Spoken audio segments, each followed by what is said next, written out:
Un petit démarrage comme on les aime, on va y arriver. Vous avez peut-être le son mais pas l'image. Alors, on va jongler. Yes. Ah, c'est systématique maintenant. Si je prends pas le temps d'aller sur la scène où il y a la caméra pour switcher sur un autre device pour remettre le ZV1 après, bah j'ai pas l'image. C'est dommage, hein. Bon, est-ce que vous allez tous et toutes bien? J'ai vu passer Stéphane, Gouze. Bonjour, CSCZ75. Je crois pas qu'on ait l'habitude de te voir ici, soit le ou la bienvenue, je ne sais pas. En tout cas, j'espère que tu passeras un bon moment. Je vais enchaîner assez rapidement, j'ai pas mal de choses à vous montrer. Oui, Gouze, ta remarque est parfaitement dans le bon timing. Une partie d'entre nous, on va se croiser dans la magnifique ville de Tours pour la magnifique conférence de Tourentech. Si vous y êtes, n'hésitez pas à passer un petit bonjour. Et si on s'est jamais vu, vous me dites que vous m'avez déjà vu sur un écran, mais que peut-être qu'on se connaît pas, c'est pas grave, je prendrai plaisir à discuter avec vous, mais ne faites pas le coup des gens qui déboulent en disant ah salut et en faisant référence à les trucs que j'ai racontés. Ouais, j'ai pas mal de trucs à vous montrer aujourd'hui. J'en ai évidemment glissé dans ma conduite tout seul sous le tapis, alors que j'avais essayé de faire. Je suis l'exemple de mon grand maître Olivier Poncé, qui se concentre sur un sujet et essaye de le creuser un peu. Je trouve que c'est pas mal du tout. Mais c'est plus fort que moi. Il se trouve que vous allez le voir dès le premier sujet. Euh, j'ai euh, j'ai fauté, comme on dit, j'ai rajouté des choses dans ma conduite. On va d'abord se partager si ça veut bien fonctionner. Et aujourd'hui, ça va ne pas me... Ah, qu'est-ce qui se passe? Un coup oui, un coup non. C'est quand ça veut... Bon. Eh bien, on va copier à la main. C'est pas grave. Ouais, le lien OBS et le Stream Deck, c'est vraiment quand ça a envie, c'est infernal. Peut-être prendre 2 secondes pour vérifier quand même, mais ça sent un peu le truc qui est cassé. Et je ne sais pas pourquoi. Tac tac tac. Chat command, si c'est bien bon. Stream Deck Discord, vous devriez avoir le lien. Et évidemment, aujourd'hui ça ne marche pas. Je sais pas ce qu'il désactive. Il y a vraiment des petits trucs avec le temps qui c'est un peu... Je suis surpris de l'aspect biodégradable de OBS sur ma machine. Donc l'intégration avec le Stream Deck qui se fait la malle régulièrement. Les sources, alors que ça soit... On aura peut-être la surprise avec l'écran aussi, mais les caméras, il faut les rafraîchir au lancement, sinon ça fonctionne pas. Le copier-coller qui marche toujours pas. Je suis obligé de faire... Ça marche pas avec le CTRL-C, CTRL-V, enfin le commande-C, commande-V, il faut que je fasse avec un bouton droit, copier-coller. Sinon ça fonctionne pas. C'est quand même dommage. Je suis en train de faire mes menus mais je vois pas, non. C'est pourtant censé être correct. C'est fâcheux. C'est fâcheux, dites-moi. C'est censé balancer dans Twitch et ça ne le fait pas. Je sais pas, il y a eu une mise à jour de l'extension. Ah, c'est peut-être ça. C'est dommage. C'est dommage. Est-ce que je peux tenter un truc à la volée? Vous aimez bien ce genre de truc? Hop, si je fais ça, ouais, je le mets là. Voulez-vous remplacer cette action? Oui, vas-y. On va tenter le truc, hein. Ça n'est pas le bon lien, mais dans le principe... Ouais, je sais pas ce qui cafouille. Vous avez le temps? Entre nous. Ah, bah ça l'a réveillé, ça a fonctionné. Et l'autre lien marche aussi maintenant. Ah, j'ai juste créé sur le Steam Deck, je lui ai redit entre OBS et le Steam Deck qu'il y avait un lien et c'est magique, ça marche. Bon allez, on va pas bouder notre plaisir, c'est bien que ça fonctionne. La capture d'écran, elle fonctionne aussi, c'est nickel. Et donc ce que je veux vous partager, c'est hop, quelque chose qui m'a... Ah, je le mets 2 fois, là ça a déclenché les deux. Qui m'a accompagné ce matin. C'est les copains Aurélie et Stéphane qui continuent le podcast Tranche de Tech, que j'avais eu la chance d'accompagner à sa naissance quand je travaillais chez OVH, qui continue son chouette bout de chemin. Et aujourd'hui, j'ai écouté l'épisode du jour, enfin en tout cas l'épisode qui est avec Estelle Landry. Donc je vous conseille d'y jeter une oreille, il y a plein de choses intéressantes. Je me suis pris quelques pics au passage, monsieur Steph, et tu as bien raison, j'aurais fait pareil. Donc oui, pour ceux qui auront écouté le podcast, je réponds à Stéphane là, oui, il faut que je continue de travailler sur mon petit moteur de recherche sur les épisodes. Maintenant que alors j'ai avancé aussi un petit peu, mais vendredi, euh, j'ai euh, j'ai maintenant j'ai tout basculé finalement le bout de site que je vous avais montré en MKDoc, qui était sur les GitLab Pages, je l'ai mis sur un VPS chez OVH en l'occurrence, parce que ça va me permettre plein d'autres petites choses. Je laisse la surprise, vous verrez, il se passera des choses. Rejoignez le Discord, j'enverrai des choses dedans au fur et à mesure. Et surtout, je veux rajouter la partie qui, elle, n'est pas une partie faisable directement avec MKDoc, ou en tout cas, pas de manière aussi simple, on va voir ce que ça donne, où j'indexe un petit peu les épisodes des replays de Calme, et j'aimerais beaucoup aller jusqu'au bout avec mon fameux moteur de recherche pour qu'on puisse chercher un peu dans tous ces épisodes-là. Voilà, c'est juste... j'ai été très occupé ce week-end, j'ai fait pas mal de peinture, Piston aménage, je suis allé donner un coup de main, même s'il se débrouille comme un chef évidemment, avec ses potes, avec sa sœur. Du coup, j'ai pas eu autant de temps pour le faire, mais j'ai quand même avancé. Je crois que c'était vendredi soir un petit peu, et je vais aller un petit peu plus loin. J'ai fait un petit vote sur le Discord, donc il va y avoir un nouveau nom de domaine. Je vais me dépêcher d'aller le réserver avant qu'il soit plus dispo. Euh, et comme d'habitude, j'arrive à me perdre toute seule, ce qui est merveilleux. Et donc oui, non, c'était pour te répondre. Oui, j'avance sur la partie site web. Et puisque tu m'as cherché en direct sur un podcast où je pouvais pas répondre en live, je vais faire pareil, même si tu pourras mettre des commentaires. Non, je ne crois pas à ta prédiction que 2026 sera l'année où Java prendra le pas sur Python dans le monde de l'IA.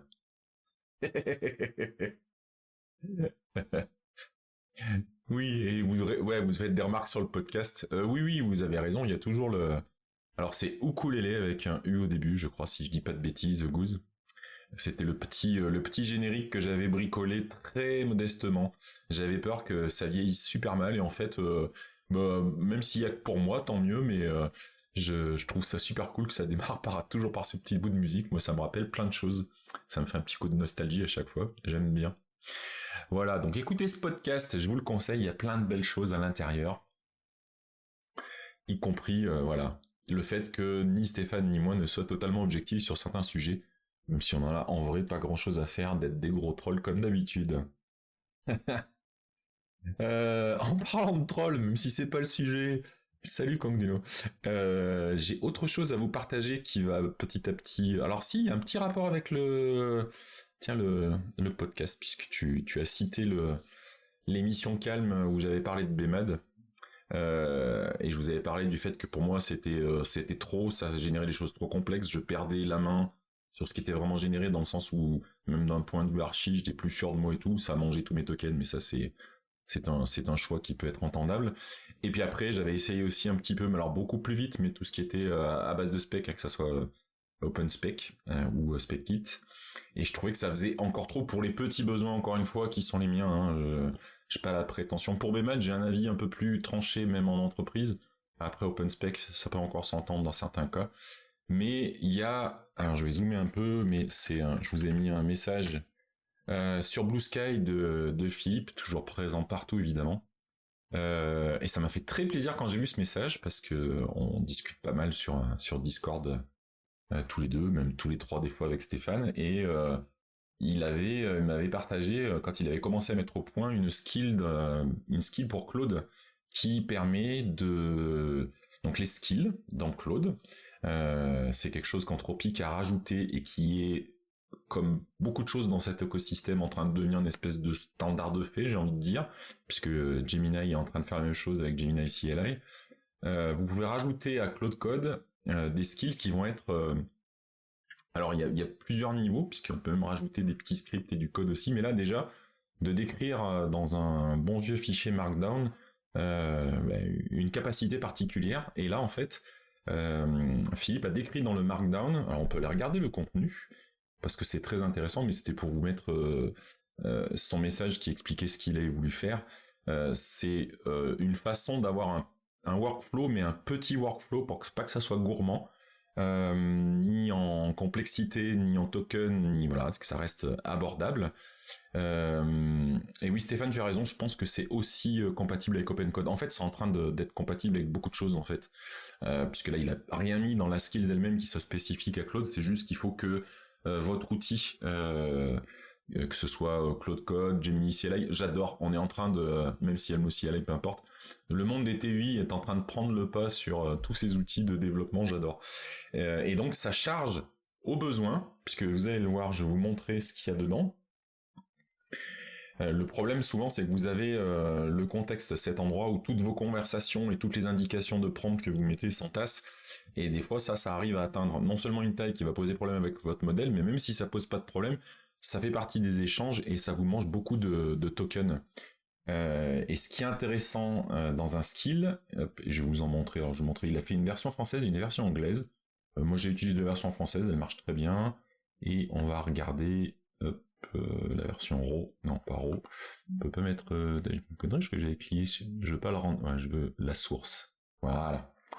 Donc c'est du markdown avec, et évidemment j'ai perdu le nom de ce petit, c'est front quelque chose, les métadonnées qui sont au début, je vais zoomer un peu, entre les tirets là ici, ça a un nom, je l'ai mangé, je l'ai oublié, autant pour moi.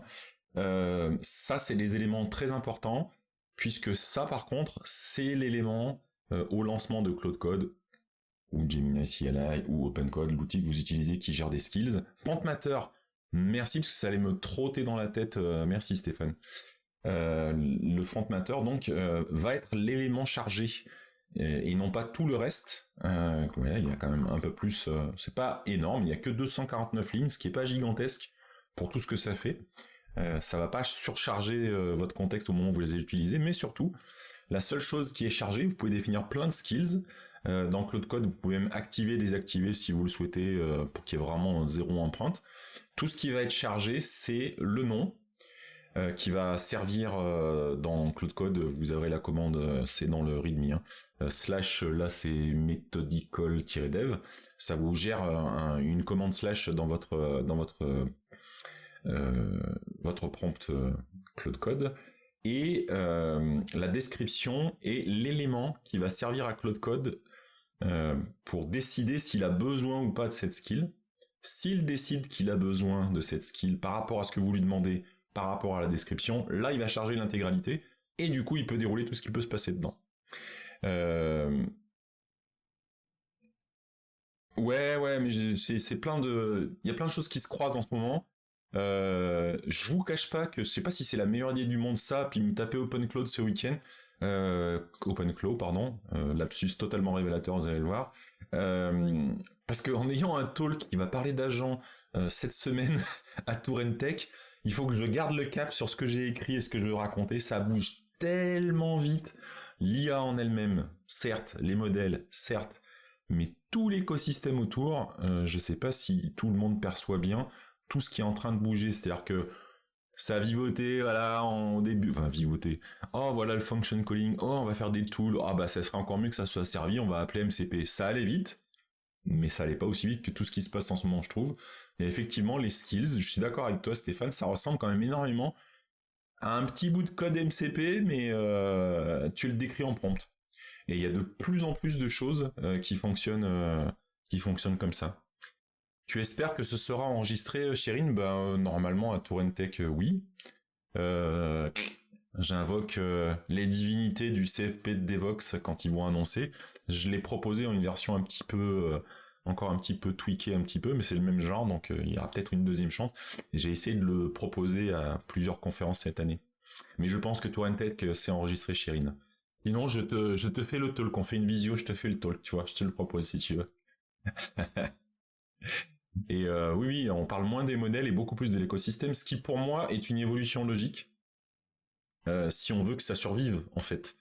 Parce que, bon, c'est pas la première fois que j'en parle dans le calme, mais la course à l'armement sur les modèles, je souhaite, je sais pas si ça va se passer, mais je souhaite que il y ait pas de course à l'armement qui continue trop loin sur les modèles, parce que c'est ça qui est en train de bouffer plein de choses dans l'écosystème, dans les finances, dans la partie écologie. Enfin, c'est là où il y a le plus gros souci.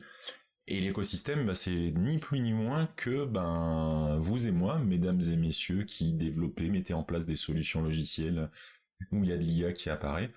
C'est tout cet écosystème qui doit rendre ça pertinent. Si c'est pas pertinent, ça doit disparaître. C'est du gaspillage. Et donc heureusement que c'est vif et que c'est dynamique pour arriver à trouver des vrais usages. Bref, tout ça pour dire que cette skill de Philippe est vraiment efficace. Elle va vraiment apporter les petits éléments. Ah, je l'ai écouté ce matin. Estelle avait un mot très précis sur ça. Ah, j'ai plus le terme. Le fait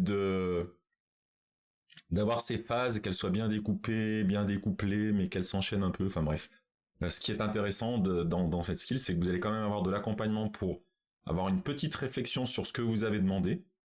Vous avez demandé un développement de quelque chose, vous avez commencé à décrire une feature. La skills de Philippe va induire le fait que si c'est pas assez cadré, il y a des questions qui vont apparaître dans ce petit workflow en fait. Ça devient un petit workflow, c'est là où c'est très très bien. C'est ce qui était, c'était la part que je trouvais agréable dans BMAD, même s'il y en avait trop. C'est le fait qu'il y ait cette espèce d'échange sur ce que vous venez de demander. Pour essayer de, si vous n'avez pas été assez clair dans votre spec, faites des specs, évidemment, n'est-ce pas Stéphane? Faites des specs, même l'IA a besoin de specs, même vos applis à base d'IA ont besoin de specs, au contraire, encore plus. Si vous n'avez pas exprimé non plus suffisamment de contraintes, on va vous poser des questions sur les contraintes techniques que vous voulez ajouter dans ce que vous avez demandé. Il va y avoir aussi peut-être des contraintes de nommage, enfin, tous ces éléments, un peu de la doc éventuellement, des choses comme ça. Si vous avez des exemples similaires, parce que je sais que Philippe travaille beaucoup en expliquant ce qu'il souhaite réaliser à son modèle, mais en même temps de lui donner de petits exemples de code qui ressemblent un peu déjà à quelque chose qu'il souhaiterait avoir. Et bah tout ça, vous allez l'avoir là-dedans. Voilà, c'est parfaitement lisible, c'est parfaitement logique. Mais on n'est pas obligé de retomber dans les specs fonctionnels détaillés, les specs techniques détaillés, un cahier de recettes. Il y a plein de concepts qui sont très intéressants, mais on n'est pas obligé pour tous les projets. D'abord, ça n'avait pas de sens à l'époque, ça n'en a toujours pas aujourd'hui. Tous les projets n'ont pas besoin de toute la pile, mais par contre, le fait de, quel que soit le nom qu'on donne, il faut avoir cette réflexion sur les specs, qui sont ni plus ni moins que les gens qui parlent de prompting et tout ça, blablabla, dans le vibe coding, bah c'est ça, un bon prompt quand vous faites du vibe coding, c'est une spec, autant l'écrire. Maintenant, en plus, les outils savent que vous êtes en train de décrire une feature, donc ils commencent à y voir aussi. On a vu apparaître les skills, mais on a aussi, ça vient de OpenSpec, mais il y a peut-être des choses qui vont réapparaître dans Claude Code aussi, où vous allez décrire feature par feature, donc il chargera pas tout à chaque fois. Oui, il faut que tu regardes les skills. Déjà, essaye ce fichier de skills. Donc c'est si je reviens au README de Philippe, c'est vraiment très très simple. Vous avez un répertoire .claude dans votre home, quel que soit votre OS, et à l'intérieur, alors il n'y a pas forcément le répertoire skills parce que c'est pas créé par défaut forcément pour l'instant, mais je pense que Claude Code finira par le créer par défaut. Et à l'intérieur, créez un répertoire qui aura le nom de votre commande, et dedans mettez le skills.md. Alors c'est un poil plus riche que ça à l'arrivée, hein. Si vous voulez qu'on jette... l'heure tourne, j'ai pas commencé à aborder évidemment le cœur de ce que je voulais aborder aujourd'hui, voilà. Il y a cet article que je vais vous mettre aussi. Hop, salut Yurzan. Yurzan ou Yurzan, pardon, excuse-moi peut-être, c'est peut-être ça. Tac, voilà, la petite doc sur les skills, où il y a un petit peu d'explication sur SkillMD, sur voilà.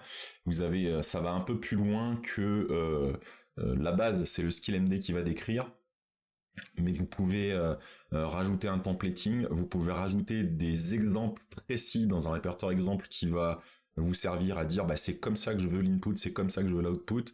Vous pouvez aussi avoir des scripts qui pourront être appelés pendant votre workflow, donc qui donnent un exemple qui s'appelait validate.sh, mais ça pourrait très bien, j'en sais rien, vous faites votre petit truc de workflow, vous savez que vous êtes spécialisé dans du développement Python, vous savez que votre projet utilise Ruf ou Black, en tout cas un outil permettant d'avoir une convention de code et un formatage de code précis, ben vous avez la validation à la fin qui vient balancer cette commande directement.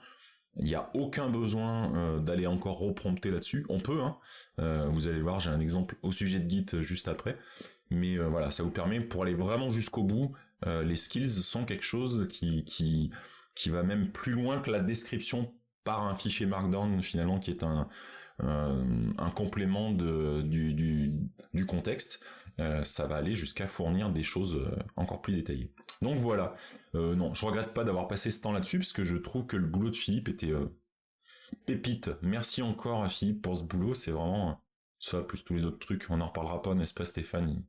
Des fois, pour arriver à le suivre, faudrait qu'on arrête de dormir. J'espère qu'il se repose.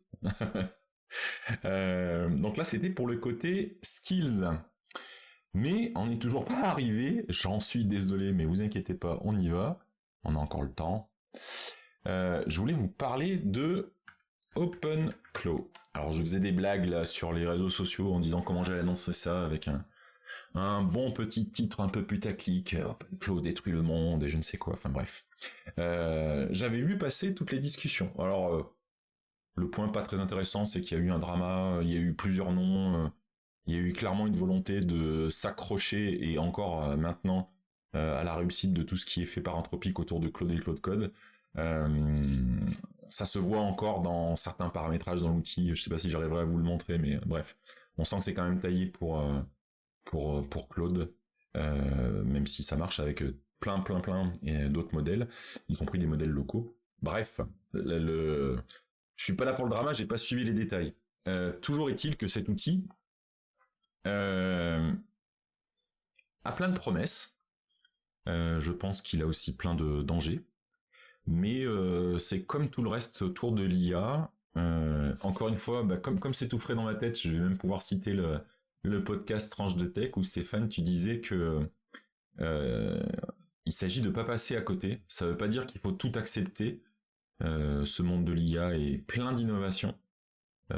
Tout n'est pas de l'innovation, tout n'est pas bon à prendre, mais restez curieux et curieux, je pense que c'est comme ça qu'on fera avancer le navire globalement, y compris s'il faut mettre un coup de frein sur certaines choses, il faut qu'on sache. Donc, ce que j'ai fait, donc là je vais pas pouvoir vous le montrer, mais j'ai pas assez de câbles, j'ai vraiment un tout petit ordinateur, si je peux vous le montrer, il doit y avoir des images. C'est un des GM, peu importe, je sais pas si j'aurai pile le bon, si je vais dans l'image, voilà, c'est ce genre de petite machine, on va en prendre une.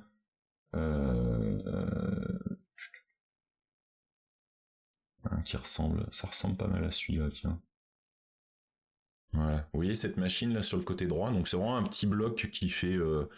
faudrait que j'ai les mesures exactes, mais c'est la base est un rectangle qui doit faire, je sais pas, 8 cm de côté. Ça doit avoir 4 ou 5 cm d'épaisseur, pas plus. C'est pas énorme. Il y a un N100 dedans qui reste... alors le Pi 5 vient de taquiner sur certains trucs, mais pas sur tout. Ça reste intéressant comme machine, il se trouve que j'avais ça, donc je l'ai utilisé pour me dire... alors OpenClaw, vous pouvez l'installer dans une image Docker, hein, c'est aussi une solution de l'isoler parfaitement. Ou s'il le mettre sur un VPS ou peu importe. Moi j'avais cette machine-là, j'avais envie de la relancer pour plein d'usages. Donc c'est ce que j'ai utilisé. J'ai fait un peu le zazou, je sais pas pourquoi, au lieu de pas me poser la flemme, j'aurais dû mettre la Ubuntu desktop comme d'habitude, j'ai voulu mettre la Ubuntu serveur. Et après pour certains tests comme là c'est vraiment je veux tout tester, tout bricoler, il y a des moments où avoir la UI ça m'aurait arrangé, mais c'est pas grave, ça fonctionne très bien. Donc OpenClaw c'est ça, et un deuxième lien que je vous mets tout de suite parce que hop, voilà, c'est le projet GitHub. Toc toc toc, est-ce que on a... Ouais, c'est bon, il y a à peu près tout. Si je vous montre, tant que je dis pas de couillonnerie, c'est l'essentiel, c'est d'un projet en TypeScript, hein, si je dis pas de bêtises, ouais, c'est ça. Donc il y a le projet avec plein d'infos, plein de détails. Voilà, il y a même comment l'installer, les différentes façons, et puis sinon il y a le guide ici aussi, où il y a aussi des explications. C'est pas ce qu'il y a de plus complexe à installer. Alors attendez, je vois qu'il y a eu pas mal, c'est bien. N'hésitez pas à échanger des messages, je lis ce qui se passe. Hein.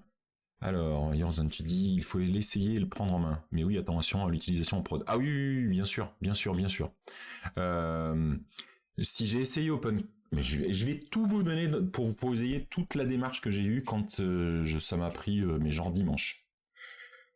Il y a aussi un autre lien, mais ça je l'ai pas encore essayé. Moi je suis parti de ça en fait. Je suis parti de Nanobot, qui ne se présente pas exactement comme OpenClaw, mais qui ressemble beaucoup à OpenClaw. Sauf que, technologiquement, la stack c'est du Python, je me sens plus à l'aise pour comprendre ce qui se passe. J'ai lu ce qu'il y avait dedans, j'ai plus compris, c'est plus simple, plus léger, donc potentiellement peut-être que ça sera moins puissant, j'en sais rien, j'ai pas encore utilisé Nanobot, mais j'ai trouvé que la compréhension que j'en avais eue, quand je l'ai voulu Merci Stéphane de mettre le lien pour le podcast, j'étais à la ramasse, je l'avais mis plus haut et je le mettrai de toute façon dans le replay, vous l'aurez en dessous, il n'y a pas de souci. Tu as bien fait de mettre le lien. D'ailleurs, tu as mis un meilleur lien que moi, parce que comme ça met le choix sur tous les outils où on peut l'écouter. Moi, j'avais mis le lien direct au chat, peut-être. Bref, donc en voyant ce que faisait Nanobot, plus, c'est là où ça m'a perturbé et où ça me perturbe encore pour le talk que je fais cette semaine. Ça ressemble beaucoup à un système, c'est un système multi-agent, c'est pas ça ressemble. C'est un système multi-agent qui propose une interface, une TUI ou un site web,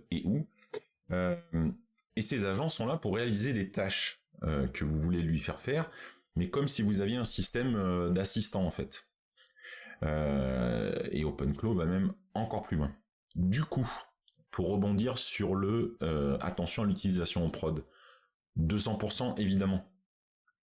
Si je l'ai mis sur une machine isolée, c'est parce que je veux que ça pose zéro problème s'il y a une mauvaise manip qui pète l'OS, qui pète la machine, ça me pose pas de souci. Je pense que potentiellement il y en a eu, et il y en aura encore. Pourquoi ? Si vous regardez la vivacité du projet, je pense qu'ils vont vite et vite. Hein. Ils cherchent à surfer sur une vague, je serais pas surpris, et je l'entends, qu'ils cherchent soit à se revendre, soit à se placer dans une entreprise qui les payerait bien, je sais pas. Il y a forcément un intérêt derrière là-dessus. Là où Nanobot est plus petit, plus léger, on sent que c'est un projet un peu plus passion. C'est un peu l'approche est un peu différente. Bon, peu importe. Toujours est-il que on sent à plein de niveaux. J'ai ressenti ça. Attention, hein, j'ai commencé dimanche, donc vous voyez, on est sur à peine ça fait un peu plus de 24 heures, donc je vais continuer de l'utiliser. J'ai pas de conclusion définitive, pas du tout. Mais à plusieurs reprises, j'ai senti les petits trucs. Vous savez. Le POC qui part en prod. Et le principe même d'OpenClaw, je sais pas s'il le montre, oui voilà, works with everything.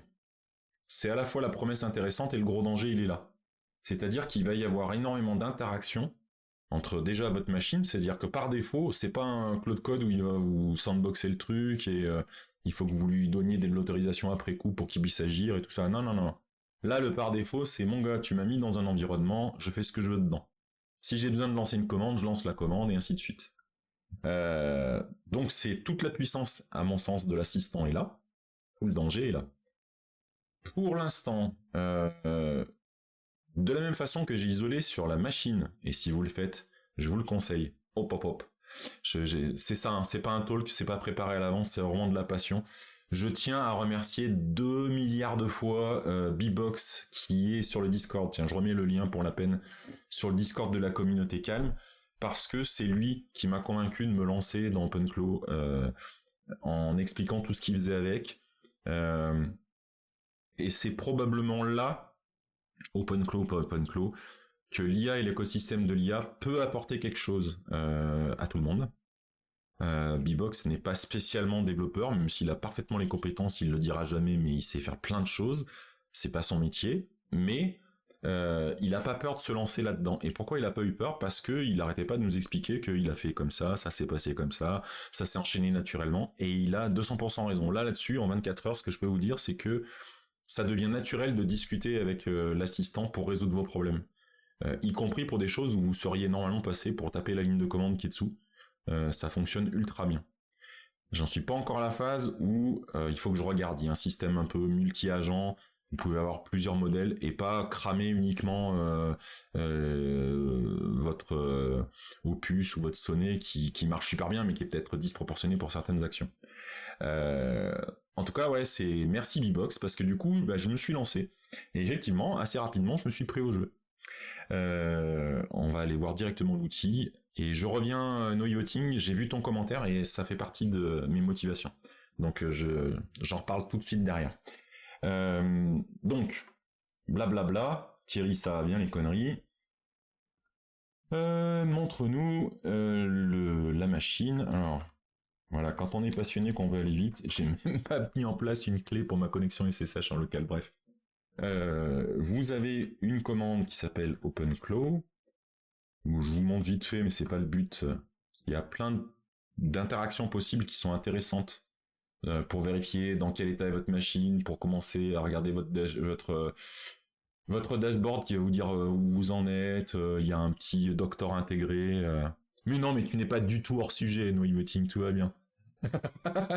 Mais c'est carrément dans la motivation. Allez, je m'arrête là, je vais pas te la faire à l'envers, il n'y a pas de raison.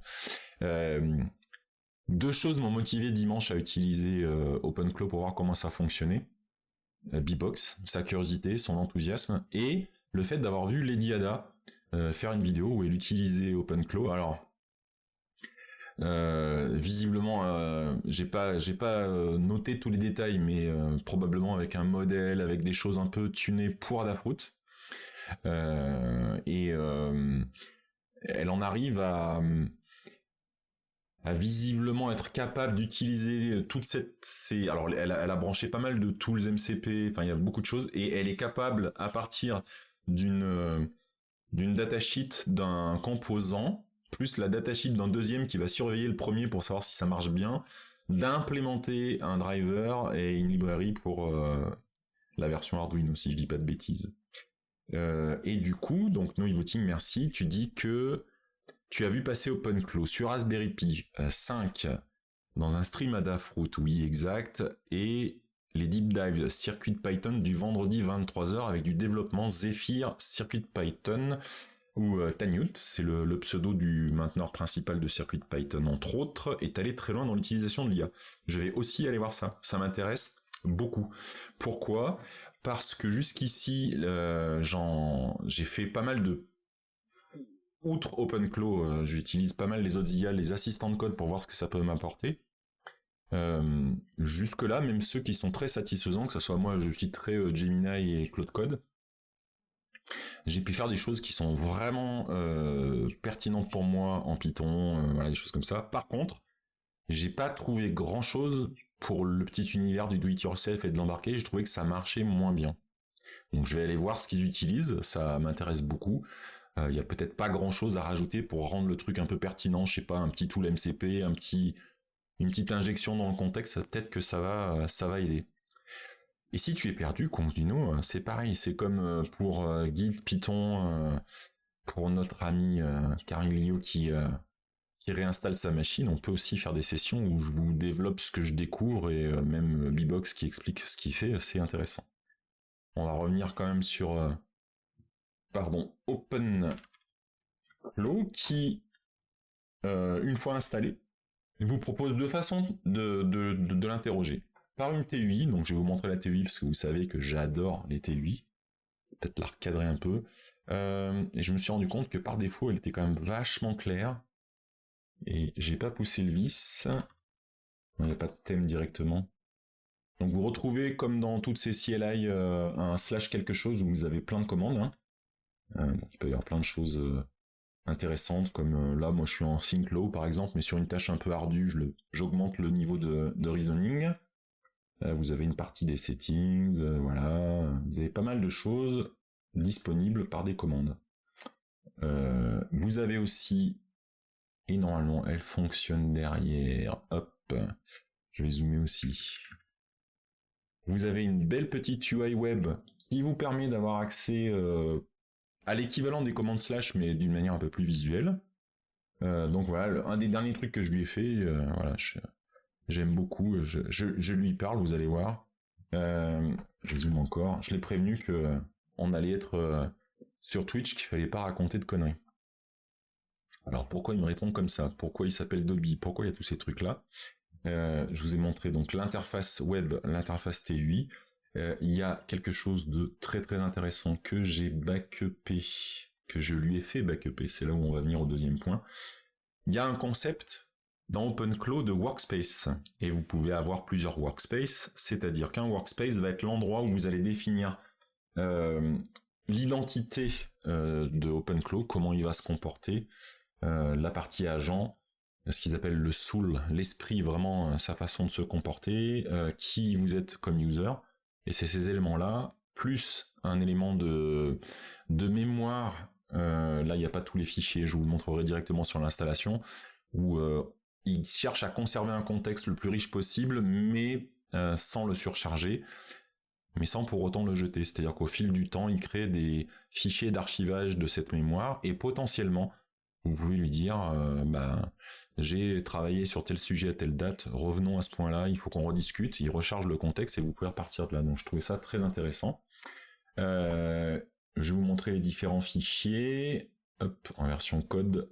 Bon, en version preview, c'est pareil finalement. C'est du markdown aussi, hein, bien sûr. Toc.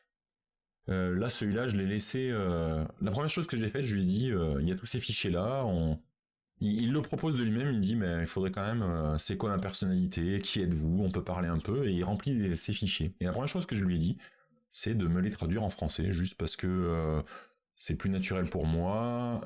Comme je vous ai montré déjà l'autre fois, j'utilise des outils de dictée vocale maintenant. On verra qu'on peut aussi, alors je l'ai pas encore plugué, mais on peut aussi mettre carrément un côté un peu Siri Alexa sur la machine qui fait tourner l'assistant pour interagir directement avec lui. Ça sera la phase 2 avec un mot-clé de déclenchement. J'en suis pas là. Moi, d'avoir la dictée vocale, je trouve que c'est sympa. Et pour moi, je suis désolé, j'ai beau bosser toute la journée en anglais, ça reste quand même plus naturel pour moi de penser et d'exprimer les choses en français. Toujours est-il que il y a une description déjà d'un certain nombre d'éléments pour cadrer les actions. Et c'est là où il commence à dire de se comporter comme un humain. Il y a plein de petites mentions sur ne pas rechercher la performance absolue mais l'échange. Enfin, c'est assez à la fois perturbant et c'est le petit côté magique que j'aime beaucoup. Ça donne un peu de personnalité à l'ensemble. J'ai pas activé effectivement les outils là, qui permettent d'utiliser la voix. J'ai pas envie d'avoir une voix qui me répond, j'en suis pas là quand même, faut pas exagérer. L'identité, c'est là où c'est, voilà, on n'a pas discuté longtemps, mais je lui ai dit qu'il était tel Dobby, mon assistant elfe loyal mais affranchi. Et il m'a beaucoup fait rire, il m'a dit, de toute façon, Dobby est le seul personnage loyal de toute la série, et c'est le seul à mériter d'être sauvé de toute la série. Donc j'ai beaucoup aimé. Il s'est pris un emoji en forme de chaussette, et ça m'a fait marrer. Dans la partie Soul, c'est là où il y a vraiment... alors il l'a traduit, mais c'est vraiment la façon de fonctionner. Soit vraiment utile, pas juste en apparence. Voilà. Et j'avoue que par rapport à Claude Code, j'ai moins des « Oh là là, c'est génial ce que tu m'as demandé, tu as trop raison ». Et tant mieux. Quitte à ce que des fois, je suis pas d'accord avec ce qu'il me dit, c'est faux, mais tu peux lui dire et il réagit, donc je trouve que c'est pas mal. Voilà, vous pouvez aller modifier ces deux fichiers-là, et vraiment, là, moi, je l'ai laissé dans ce cadre-là, j'ai fait des tests un peu plus extrêmes où il prenait des tics de langage et tout, c'est assez rigolo. J'ai pas rajouté d'éléments sur la partie tools, où il y a des choses qui sont d'ailleurs en exemple, mais qui sont absolument pas vraies, il y a rien de vrai là chez moi. Ni le home server, il y a rien d'exact. Je vais l'enrichir aussi. Moi, je suis l'ossi... Ah oui. Alors ça, c'est un phénomène intéressant, que ça soit avec OpenClaw ou avec Claude Code. Et tu as raison, Noivoting. Il dit, quand je demande à Gemini de me faire du code, il me met les commentaires en français, puis je suis obligé de traduire tout en anglais pour pouvoir le partager. Donc dans le prompt, il faut spécifier le langage de destination pour les non-variables et les commentaires. Exactement. C'est là où l'enrichissement de tous ces outils-là permet de donner un cadre. Le skills qu'on a vu de Philippe. Typiquement, c'est là où vous mettez vos conventions de nommage, si tous les commentaires doivent être en anglais, si les noms de variables doivent être en anglais, c'est là où vous pouvez spécifier tout ça. Voilà, et sur moi, j'ai pas dit grand-chose, je lui ai dit de m'appeler Titi, je lui ai donné mon fuseau horaire, voilà. Et il a encore des questions, vous voyez, qui laissent dans le contexte. Qu'est-ce qui lui tient à cœur, quel projet travaille-t-il? Et c'est assez marrant parce que dans ce que je lui ai fait hier, comme il garde cette mémoire, des fois il a rebondi. Alors déjà il s'est foutu de ma gueule en me disant mais tu me l'as déjà demandé ça, tu l'avais pas fait entre temps. Donc je trouvais ça assez rigolo. Et en tout cas c'est ce qui définit le cœur du fonctionnement de tout ça. Si on retourne sur l'OS lui-même, vous avez un répertoire .OpenClaw. Alors pourquoi .open? Vu que de toute façon après il y a tout ce qu'il faut dedans. C'est là où vous allez avoir les configurations, un certain nombre de stockage d'infos, le fameux workspace. Voilà. Vous allez retrouver tous les éléments que j'ai cités. En plus, il se trouve que dans ce répertoire, vous voyez, j'ai un point Git qui est apparu, parce qu'une des premières choses que je lui ai fait, je lui ai dit, je voudrais sauvegarder tout ce qu'on vient de définir ensemble, sur ta personnalité, sur la façon dont tu interagis avec moi. Donc il m'a dit, bah, c'est tous ces fichiers-là, c'est là où j'ai découvert que c'était tout dans le même répertoire, dans le workspace. Et je lui ai dit, tu me fais un backup, tous les soirs à 23h30, tu fais un commit, éventuellement je peux te le demander à la main. Et ce qui est assez marrant, alors le problème c'est que j'ai dû... Et oui, je l'ai effacé, alors attendez, je sais pas... Ah si, il l'a gardé. Alors attendez, je vais vous montrer, hop. Quand je lui dis de faire ça, il interagit, lui il tourne, et il interagit avec éventuellement la cron tab, mais il a un système de cron à lui malgré tout. Et je vais vous montrer la version qu'il a du backupper. Voilà, donc là je suis en train de faire un essai pour un autre outil, comme m'a fait VBox, mais il n'est pas au point, c'est pas celui-là que je veux vous montrer. Ah bah même le back est déjà comme ça, ah zut. Donc le backup dorénavant c'est... Il m'exécute le script backup.sh, alors il confirme le résultat, il me fait un petit message sur Telegram. C'est la seule interaction avec l'extérieur que j'ai mis, je lui ai fait un compte Telegram dédié, ça et un compte Gmail pour pouvoir prendre des offres pour tout isoler ailleurs. Sauf que avant, à cet endroit-là, quand j'ai dialogué avec l'interface, il m'a dit ok c'est fait, je vois ce que tu veux, je te ferai un commit à 23h30, est-ce que tu veux le tester tout de suite? Tu lui dis oui. Hop, je vois que dans mon repository, c'était correct. Et il y a eu tout un dialogue où il m'a dit pense à enregistrer ma clé SSH dans Git pour que je puisse faire les opérations. Si tu veux, je peux la générer. Vas-y, génère-la. Tiens, c'est celle-là. Va la copier dans tel menu à tel endroit. Je l'ai fait. Et donc, il a utilisé ce repo. Et quand je l'ai testé, j'ai vu qu'il avait bien copié les fichiers. J'étais pas allé vérifier ce qu'il y avait sous le tapis, entre guillemets. Et ce matin, en réfléchissant au petit déjeuner, l'endroit des réflexions toujours du matin, je me suis dit, bah ouais, mais en fait, il a sauvegardé toute sa personnalité, le workspace, mais vous avez vu qu'il y a un espèce de fichier openclaw.json qui là va avoir les paramètres, la façon d'accéder à la UI web, enfin pas mal de trucs dans ce genre-là. Je me suis dit, bah, il faudrait que je le rajoute. Je vais pas lui demander de le faire, c'est ridicule. Je vais rajouter le fichier dans son script. Et j'ouvre, c'est là où j'ouvre ce fameux fichier. Et là, quand j'ai ouvert, j'avais pas ça, j'avais un prompt. Et le prompt était la conclusion du dialogue qu'on avait eu, où en gros il écrivait à 23h, d'ailleurs c'est pas 23h30, vous voyez l'expression chrono dessus, il marquait prépare un commit avec les fichiers du répertoire workspace, n'oublie pas de faire un git add, puis fais le git commit, puis le git push. Il décrivait dans un prompt en texte donc l'action à faire. Donc il l'avait stocké comme ça, et ça fonctionne, ma foi, pourquoi pas. Mais, je me suis dit, c'est quand même... il faut que je l'écrive moi-même, c'est quand même dommage qu'il reste dans le mode prompt. C'est quelque chose qui m'arrive, hein. Si vous êtes à Touran-Tech, j'en parle, il y a des modes de fonctionnement qui me perturbent encore aujourd'hui, même si potentiellement c'est vers là qu'on va aller. Vous pouvez, dans une application avec des agents qui se parlent entre eux, vous pouvez faire tout votre routing et vos opérations en décrivant un prompt au lieu d'écrire l'algorithmie avec du code. Bref. Revenons à nos moutons. Et donc, vite fait, hein, en buvant le thé du matin, ouais, c'était pas café ce matin, des fois c'est café, des fois c'est thé, je lui dis, écoute, j'ai bien compris le système de cron que tu as fait, mais tu utilises un prompt. Et il me dit, oui, oui, j'utilise un prompt. Est-ce qu'il y a eu des erreurs? Je fais, non, il n'y a pas d'erreur, mais est-ce que ce serait possible que ce prompt soit à la place un script shell que je pourrais éventuellement modifier de mon côté? Et pof, il m'a créé le shell, donc dans le workspace, non, pardon, puisque c'est dans la partie cron.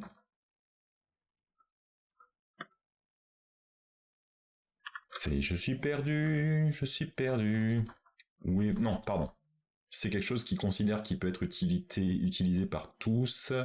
J'ai à nouveau perdu l'endroit où il se trouve, c'est un truc de fou. Hein. Le script ne se trouve pas dans le répertoire workspace, mais voilà, si, il est bien dans le workspace. Puisque ça correspondait à la session. Et donc dans le répertoire script, il y a bien le backup.sh qui là est des plus classiques, on va dire. Il y a un message de commit. Bon après, c'est peut-être, je vais le voir à l'usage. C'est peut-être pas exactement ce que j'aurais voulu, mais voilà, ça ressemble quand même bien à ce que je souhaitais. Donc voilà. Voilà comment, pour la petite histoire, il a vérifié il a rajouté le fait d'avoir un diffing. S'il y avait rien à changer, il allait pas faire un backup, ça servait à rien. Donc voilà comment j'ai échangé avec lui et comment ça s'est passé. Parmi les points, on parlait de sécurité tout à l'heure, mais il y a un truc qui est pas de base comme j'aurais souhaité. Là, vous avez vu, j'ai utilisé la TUI. Je peux utiliser d'ailleurs ce qui a été fait dans la TUI se reflète. C'est une session, il recharge en live, hein, donc ça peut être fait à ce niveau-là. Il faut savoir qu'il y a plusieurs façons de se connecter à la UI web. La première, c'est si vous êtes sur la même machine. Bon, pas terrible. Si vous êtes sur la même machine mais avec Docker, il vous suffit d'exposer le port et du coup, vous allez pouvoir accéder à la UI, puisqu'il est par défaut, c'est le mode local. Vous avez un deuxième mode qu'il appelle LAN, mais ce mode LAN, je pense qu'il faut qu'il le termine, parce que ça expose un mode LAN, et si vous cherchez à vous y connecter, le premier truc qui va se passer, c'est que il va vous répondre non, pas moyen, parce que il dit qu'il écoute sur le LAN, mais en fait, il expose pas réellement le port. Il faut quand même lui mettre une première couche de Nginx. Alors pour une machine qui est sûrement en réseau local, ça paraît étrange de... Bref. Peut-être qu'ils ont voulu sécuriser avec la couche de firewall devant et que du coup, je sais pas pourquoi ils foutent un Nginx. Enfin bref, il y a un truc étrange là sur cette ouverture là. Et le troisième mode, c'est un mode VPN qu'ils ont choisi d'utiliser. Tailscale qui vous permet, alors c'est un peu plus que du VPN. Tailscale, c'est vous vous enregistrez, vous avez un mode VPN sur votre machine parce que vous avez un client, la machine OpenClaw a un client aussi, et en gros ça crée un réseau privé sur lequel uniquement les machines enregistrées sur ce Tailscale là se voient entre elles. Donc ça permet d'accéder aussi par ce mode là, mais y compris à l'extérieur du réseau local du coup. Alors déjà j'aurais aimé qu'il y ait autre chose que Tailscale, mais bon, pourquoi pas. Parce que j'ai pas envie d'utiliser par exemple sur ma machine de boulot, j'ai déjà un client Tailscale pour le boulot, je vais pas rajouter une config juste pour cet agent-là. Donc il reste un truc sur l'authentification, et par défaut, moi ce que j'avais fait, vous pouvez le basculer en mode LAN, vous mettez juste une petite couche de Nginx devant pour exposer tout ce qu'il faut, mais du coup il se plaint qu'il est plus en HTTPS, alors pour un truc qui sécurise rien, bon, admettons, parce que par défaut, sinon vous lui balancez juste l'URL, vous le voyez là sur mon écran, avec un token. Et si vous avez le token, vous pouvez vous connecter. Basta. Ça n'est pas plus sécurisé. Il n'y a pas de user mot de passe, il n'y a pas de clé, il n'y a pas de... Voilà. Donc je pense qu'ils ont encore cet aspect-là à bosser pour que ça devienne un assistant un petit peu plus sécurisé sur l'endroit où vous allez le poser. Il y a quand même tout ce boulot-là qui est de votre ressort. Et sinon... je vois que j'ai une alerte qui sonne parce qu'il va falloir que je retourne au boulot, les enfants. On va lui demander un truc totalement inutile. Est-ce que tu as quelque chose à dire? Ah, j'aurais pu le faire avec la partie vocale, mais je l'ai coupé là pendant avec OBS. Au public.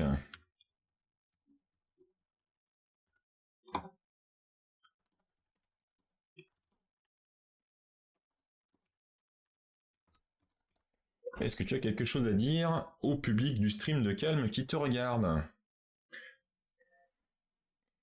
Voilà. Moi, c'est Dobby, pas celui des films, mais un elfe libre numérique. Je vis dans le terminal de Titi et je l'aide à gérer ses trucs. Et c'est exactement ça, il m'aide à gérer mes trucs.